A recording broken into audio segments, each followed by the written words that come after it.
अस्सलाम वालेकुम। हम आपको अपने चैनल कहानी गेट में खुश आमदीद कहते हैं। ये किस्सा दो अजीम हस्तियों मलिका बल्कीस क्वीन ऑफ शीबा और अल्लाह के पैगंबर और बादशाह हज़रत सुलेमान अलैहिस्सलाम के दरमियान पेश आया, जहां हिकमत और कुदरत का बेहतरीन मुजाहिरा हुआ। अल्लाह ताला ने हज़रत सुलेमान अलैहिस्सलाम को इंसानों के साथ साथ जिन्नात, परिंदों और हवा पर भी हुकूमत करने की कुदरत बख्शी थी। एक दिन जब वो अपने लश्कर का मुआयना कर रहे थे तो उन्होंने देखा कि परिंदों के दस्ते में से एक ख़ास परिंदा जिसका नाम हुदहुद यानी हूपू था, गायब है। आप अलैहिस्सलाम ने नाराज़गी का इजहार करते हुए फरमाया, हुदहुद कहाँ है? अगर वो कोई वाज़े और ठीक वजह बताए बगैर गायब हुआ है तो मैं उसे सख्त सज़ा दूंगा या उसे ज़िबह कर दूंगा। थोड़ी देर बाद हुदहुद वापस दरबार में हाजिर हुआ और इंतहाई अदब से खड़ा हो गया। हुदहुद ने बताया कि वो एक ऐसी जगह की खबर लाया है जिसका इल्म आप अलैहिस्सलाम को नहीं था। ए अल्लाह के नबी, मैं सबा यानी शीबा की अजीम सल्तनत देख कर आया हूँ जो यमन में वाक़े है। उस सल्तनत पर एक औरत हुकूमत करती है। उसे हर तरह की दौलत, खुशहाली और सामान मिला हुआ है और उसके पास एक निहायत बड़ा और महंगा तख्त है। हुदहुद ने अफसोस से बताया कि इस सब के बावजूद वो मलिका और उसकी पूरी कौम सूरज की इबादत करते हैं और अल्लाह को छोड़कर सूरज के सामने सजदा करते हैं।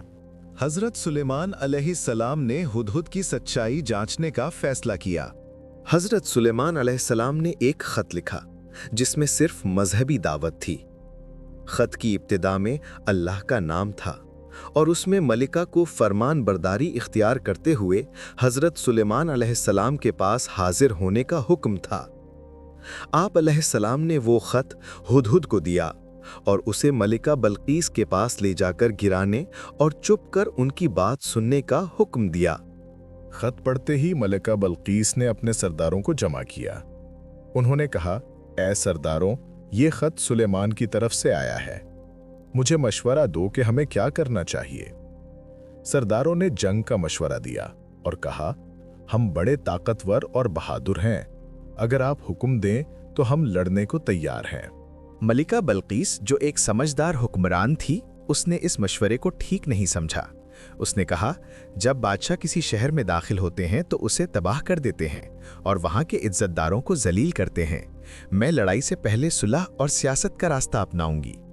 मलिका ने फैसला किया कि वो हज़रत सुलेमान अलैहिस्सलाम को बेहद कीमती तोहफे भेजेगी ताकि उनकी नीयत और मकसद को समझ सके। उसने कीमती सोने, जवाहिरात और अजीम तोहफों से भरा एक काफिला रवाना किया। जब ये काफिला तोहफे लेकर बैतुल मुक़द्दस पहुंचा तो हज़रत सुलेमान अलैहिस्सलाम ने मलिका के कासिदों को देखा और फरमाया, क्या तुम मुझे माल और दौलत से खुश करना चाहते हो? अल्लाह ने मुझे जो कुछ दिया है वो तुम्हारे तोहफों से कहीं बेहतर है। तुम ही अपने तोहफों पर खुश हो। आप अलैहिस्सलाम ने वो सब तोहफे वापस कर दिए और कासिदों को ये पैगाम देकर वापस भेजा, तुम अपनी मलिका के पास जाओ। अगर वो खुद फरमान बरदारी करते हुए नहीं आई तो हम उस पर ऐसा लश्कर लेकर चढ़ाई करेंगे जिसका वो मुकाबला नहीं कर सकेगी और हम उन्हें जलील करके उस मुल्क से निकाल देंगे। कासिदों ने वापस जाकर मलिका को पूरी बात बताई। मलिका बल्कीस फौरन समझ गई कि ये कोई मामूली बादशाह नहीं, ये यकीनन अल्लाह का पैगंबर है। चुनांचे उसने खुद हज़रत सुलेमान अलैहिस्सलाम से मिलने और उनकी दावत कबूल करने का फैसला किया। जब मलिका का काफिला करीब आ चुका था, हज़रत सुलेमान अलैहिस्सलाम को मलिका के आने की खबर मिल चुकी थी। आप अलैहिस्सलाम ने अपने दरबार में बैठे लोगों से पूछा, तुम में से कौन है जो मलिका बल्कीस के यहाँ पहुँचने से पहले ही उसका तख्त मेरे पास ले आए? सबसे पहले एक ताकतवर जिन खड़ा हुआ और बोला, मैं वो तख्त आपको आपकी जगह से उठने से पहले ही ला दूंगा। लेकिन फिर एक आलिम यानी जिसके पास किताबी इल्म था वो खड़ा हुआ और कहा, मैं वो तख्त आपकी आंख के झपकाने से पहले ही आपके पास ले आऊंगा। और अगले ही लम्हे हज़रत सुलेमान अलैहिस्सलाम ने देखा कि मलिका बल्कीस का तख्त हज़ारों मीलों का फैसला तय करके जज्बाती यानी टेलीपोर्ट होकर आप अलैहिस्सलाम के सामने मौजूद है। हज़रत सुलेमान अलैहिस्सलाम ने अल्लाह का शुक्र अदा किया और हुक्म दिया कि तख्त की शक्लो सूरत में थोड़ी सी तब्दीली कर दी जाए ताकि मलिका की अकल और पहचानने की सलाहियत का इम्तिहान लिया जा सके। जब मलिका बल्कीस महल में दाखिल हुई तो उसे वो बदला हुआ तख्त दिखाया गया और पूछा गया, क्या ये तुम्हारा तख्त है? मलिका हैरान हुई। उसे यकीन नहीं था कि ये इतनी जल्दी यहाँ कैसे आ सकता है, लेकिन उसने तख्त को गौर से देखा और अपनी अकल इस्तेमाल करते हुए जवाब दिया, ये बिल्कुल वैसा ही लगता है जैसे मेरा ही हो। आखिरी मुजाहिरा। फिर मलिका को महल के अंदर जाने को कहा गया। हज़रत सुलेमान अलैहिस्सलाम ने महल का फर्श शीशे यानी क्रिस्टल का बनवाया था और उसके नीचे से पानी बह रहा था। शीशे की सफाई ऐसी थी कि वो फर्श बिल्कुल एक गहरा तालाब मालूम होता था। मलिका बल्कीस ने समझा कि उसे पानी से गुजर कर जाना है। अपने महंगे लिबास को गंदा होने से बचाने के लिए उसने अपने पांव तक कपड़े को उठा लिया ताकि वो भीग न जाए। हज़रत सुलेमान अलैहिस्सलाम ने उसे रोका और फरमाया, ये तो शीशे का चमकदार फर्श है।